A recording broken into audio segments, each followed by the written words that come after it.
શ્રીમદ ભાગવત એ ઉપદેશ ગ્રંથ નથી. બોલો જય શ્રી કૃષ્ણ. ત્રણ પ્રકારના ગ્રંથ આપણે ત્યાં હોય પુરાણમાં. અમુક ગ્રંથો, અમુક મંત્રો અને અમુક વાતો લોકોને પીવડાવવા માટે હોય. બોલો જય શ્રી કૃષ્ણ. કારણ કે ભય વિના પ્રીત ન હોય ગોપાલ. જ્યાં સુધી બીક ન આપીએ, ત્યાં સુધી ભય ના હોય, ત્યાં સુધી પ્રીત ઓછી થાય. આપણને બધાને બે વાતની બીક છે, એક ભૂખ અને એક મૃત્યુ. બોલો જય શ્રી કૃષ્ણ. આ પેટ છે એટલે આ બધું કામ કરે. જો ભગવાને પેટ જ ના આપ્યું હોય, ભૂખ જ ના હોય, તો આપણે કંઈ કરત જ નહીં. આપણે આપણા ભૂખની બીક છે. ભૂખ રાખશે તો કરવું પડશે. એમ કરતા કરતા માણસ કેટલું બધું સંશોધન કર્યું દુનિયામાં. પેટનો ખાડો પૂરવા માટે વિશ્વને કેટલું આપણે આગળ લઈ ગયા. આપણા ઘરવાળીને કપડાં ધોવામાં ટાઈમ ના બગડે એટલે કપડાં ધોવાનું મશીન આવી. બોલો જય શ્રી કૃષ્ણ. લોટ બાંધવા માટે ટાઈમ ના જાય, જલ્દી બંધાઈ જાય, લોટ બાંધવાનું મશીન આવી. રોટી મેકર પણ આવ્યું. જમવા બેસો, ચાલુ કરો, ગરમ ગરમ રોટલી બહાર આવી. કેમ? સમય બચાવવા માટે. પણ તોય સમય આપણને મળતો નથી. સમય બચાવવા માટે બધું જ કર્યું. ભૂખ પૂર્ણ કરવા માટે આપણે બધા જ ભોગ અને વૈભવના સાધનો વસાયા. કેવલ ને કેવલ પેટનો ખાડો પૂરો. એટલે શંકરાચાર્ય કે ઉદર પૂર્ત્યાર્થમ બહુકૃત વેશા. આ દુનિયામાં જે કંઈ પણ થઈ રહ્યું છે બધું ઉદર પૂર્તિ માટે થાય છે. ભૂખ પણ બે પ્રકારની હોય. બોલો જય શ્રી કૃષ્ણ. એક અન્નની અને એક પૈસાની. બધાને અલગ અલગ જાતની હોય. તૃષ્ણા એક પેટની ભૂખ, અને બીજી આપણને આપણા મૃત્યુનો ડર છે. મૃત્યુનો ડર છે એટલે વ્યક્તિ સત્કાર્યમાં જોડાય કે મર્યા પછી આપણું બીજું જીવન એવું ના થાય. નચિકેતાએ યમરાજાને ઉપનિષદમાં પ્રશ્ન પૂછ્યો કે મૃત્યુ પછી શું? અને મહારાજ યમરાજા જુઓ તો આ દુનિયા એવી છે કે મૃત્યુ પછી શું છે અત્યાર સુધી કોઈને ખબર જ નથી.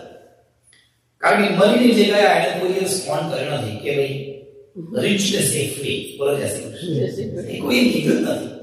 અને જે ગયા છે ત્યારે પાછા આવ્યા જ નથી. આ તો જે કંઈ છે બધું આ પુસ્તકોમાં લખ્યું છે. આપણા સંતોએ, વિદ્વાનોએ આપણને કીધું, આપણે માની લીધું કે આવું આવું આવું આવું કહી શકે. પણ ખરેખર મૃત્યુ પછી શું? ભગવાન જો મૃત્યુ પછી કશું જ ના હોય તો આ દુનિયામાં આપણા કર્મ સત્કર્મ કરવાના શું કરવા? યમરાજાએ કીધું કે નચિકેતા, તમે મને પૂછવા કરતા આ દુનિયામાં દૃષ્ટિ કરીને જુઓ.